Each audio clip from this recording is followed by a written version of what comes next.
નમસ્કાર દર્શક મિત્રો, આશા રાખીએ છીએ આપ સર્વ સ્વસ્થ હશો અને તંદુરસ્ત હશો।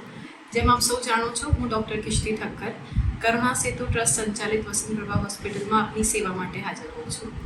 તો ગરમીની સિઝન આવી ગઈ છે અને સૂરજ દાદાએ ડબલમાં શિફ્ટ ડ્યુટી ચાલુ કરી છે।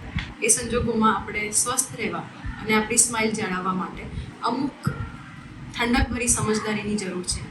તો સૌ પ્રથમ વાત કરીએ SPF લગાવવું। જ્યારે પણ બહાર નીકળીએ ત્યારે આપણા આખા શરીર પર સનસ્ક્રીન લગાવીને બહાર જવું, જે આપણે કોઈ જ નથી કરતા હોતા।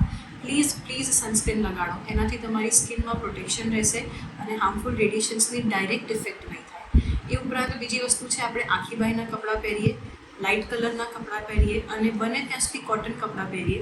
એનાથી શરીરમાં ઠંડક જળવાશે, પરસેવો થશે તો પણ તરત ચૂસાઈ જશે અને શરીરમાં કિરણોની અસર ઓછી થશે। બીજી વસ્તુ છે, તમે ગોગલ્સ પહેરીને બહાર જાઓ, તડકામાં જ્યારે પણ જાઓ ત્યારે બને ત્યાં સુધી તડકામાં ના નીકળો, પણ નીકળવાનું થાય તો ગોગલ્સ પહેરવા, જેથી આંખોનું પ્રોટેક્શન રહે અને માથા ઉપર ટોપી ક્યાં તો હેલ્મેટ કે કપડું બાંધતા હોય છે લોકો, એવી રીતે બાંધીને બહાર જવું, એનાથી પણ તડકાની અસર ઓછી થશે। બને એટલું પાણી વધારે પીવું ચોથી મહત્ત્વની વસ્તુ અને સૌથી મહત્ત્વની વસ્તુ છે।